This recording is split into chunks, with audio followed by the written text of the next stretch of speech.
Oh, hello, this is Tak Chung from Walk with Tak. Welcome to my YouTube channel. If you enjoyed this video, please like, subscribe, and share.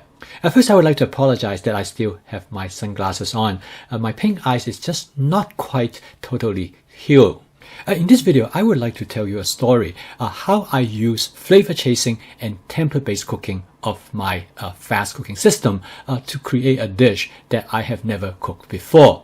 A couple of years ago, my cousin Roger, which I will call him for the purpose of this video, told me that he had an excellent dish and he called it Sesame Tofu when he was traveling in Florida. Roger is a vegan and he told me that he visited this vegan restaurant and come across this dish and he really enjoys it. And after he described to me, I decided maybe I would try to recreate it for him. The process of recreating this dish is based on the templates that I have and also based my knowledge of flavor, and through flavor chasing, I was able to come up with something very close to what he has described to me. Okay, so let's go into the kitchen and I will show you how I did this. So the first thing I need to figure out is about the tofu. From Roger, I learned that it's a firm tofu. So I went to our local Walmart, which very nice because they carry a firm tofu. It will be perfect for this purpose. Roger then told me that the tofu is in 1-inch size cube. So the first thing I did is that I sliced this block of tofu in half. And then I cut them into 1-inch cube. Over the years, I have learned that if you cut tofu in different sizes, they actually give a very different eating experience. I then put the tofu back into the box. I use half of it for this dish, and I use the other half for a hot and sour soup. Roger told me that the next major ingredient in this dish is green bean, and he did not know what kind of green bean it is, but based on his description, I come to the conclusion it must be French green beans. This worked out very well because I happen to have some French green beans in my refrigerator. I always actually have French green bean. It's one of my standard prep, and I usually cut them in half after I took them out from the bag because normally I find them a little bit too long to go into a dish. Both my wife and I love French green beans. However, I have never cooked French green beans with tofu before, so this will be the first. Roger did not tell me what else is in that dish. So anyway, I look for something to enhance the texture and flavor of the dish. First, I found some carrot in the refrigerator. That will go well. And then I find some yellow sweet pepper, which I have prepped already. Okay, next I'm ready to make the sauce. Now this is my basic teriyaki sauce template. It started with 1 tablespoon of light soy sauce to give the saltiness and flavor to the dish, and then I follow by adding 2 tablespoons of the dark soy sauce. Now, dark soy sauce will give the dish a kind of a smoky flavor, but more importantly, it provides the dark color that is very characteristic of this particular dish. This is followed by adding half tablespoon of sesame oil. Now, sesame oil is optional. You don't have to put in it at all. But the important one is sugar. Sugar plays a critical role. So I add 2 tablespoons of sugar, and sometimes you might want to add more. And then the cornstarch. The cornstarch is also a critical component because it creates the thickness of the gravy, allow it to cling to the chicken. And then I follow by adding 1 tablespoon of vinegar, and I use distilled vinegar. That will give the dish a tangy flavor, which again is also very characteristic of this particular recipe.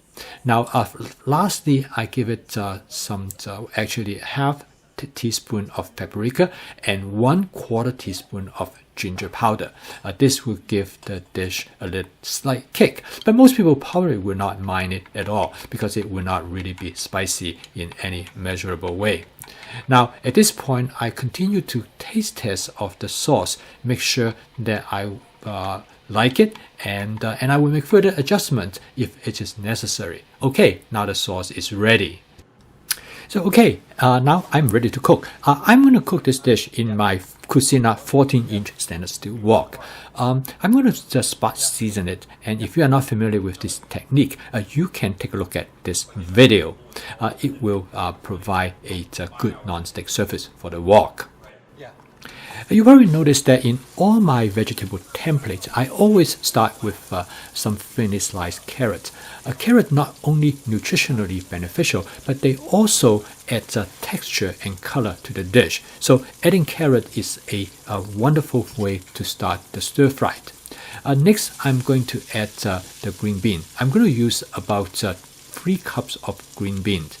Now the green bean, you notice that as I have mentioned earlier, I have to cut them in about the length of a finger because this is easier to cook as well as easier to eat. Now there are a couple of things when stir fry the green bean I want to mention at this point. First is that you should use as little oil as possible when you stir fry the green bean. I will use just enough oil so that when the green bean enter into the wok, the green bean will soak up the oil. And now if you look at the bottom of the wok, there should be very little oil that has been left behind there. Now the reason is simple, because when the wok does not have any oil, the heat of the wok will start to actually char the green bean. As you notice that some of the green bean took up a brownish color because they are charred by the heat of the wok. Now this charring is actually really important because it provides what we call wok chi, or breath of the wok, because the charring creates flavor molecule on the surface of green bean, make them far more flavorful. So at the end, when the green bean almost done, I throw in a pinch of salt to salt the green bean. So now, as you can tell, the green bean is ready. So as you can see here, this is my basic vegetable stir-fry template, and I can use it for cooking with any other ingredients, not just tofu. So the next step, I'm going to cook the tofu because I will have much better control of the texture of the tofu, and then I will combine the two together. As you see, there's no need to wash the wok. I add a little bit more oil to the wok, and then I add the tofu to the wok. Now you notice that I used a pair of tongs to carefully place the tofu onto the surface of the wok. In many ways, what I'm trying doing now is that I'm going to pan fry the tofu rather than stir fry it, because this way I will be able to keep the configuration of the tofu without breaking them apart. My strategy here is that not to break up the tofu, but allow it to be able to cook and perhaps to be able to fry a little bit. So now the tofu is almost ready. So the next step is that I'm going to add the sauce to the tofu. Now before I add the sauce, I want to make sure that I stir the sauce in the container as much as possible so that the cornstarch will be well suspended. As you can see, the sauce thicken immediately. This is the characteristic of this dish. So what I do is that I took the wok off the stove immediately. As by having the wok on the kitchen counter, first I add the green bean to the wok, followed by adding the yellow pepper. Now with a few quick mix, the dish is ready, and then I transfer the dish into a serving plate. This dish is very fast to cook. It takes only about 5 to 6 minutes altogether. Then I garnish the dish with some sesame seed, and that's, I guess, why the dish called sesame tofu. Now, when Roger came over and had dinner with us, he was delighted by this dish, and he told me that it matched almost perfectly how he had it before, particularly with that thick sauce clinging to the tofu.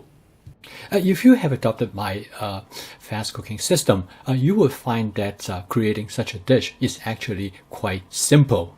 The key is to have the template available to you. As you can tell that I basically use 3 different templates in creating this dish. Of course, the first template is the basic vegetable stir-fry template, and the second template is the template to cook the tofu, which is very similar to how I would cook chicken.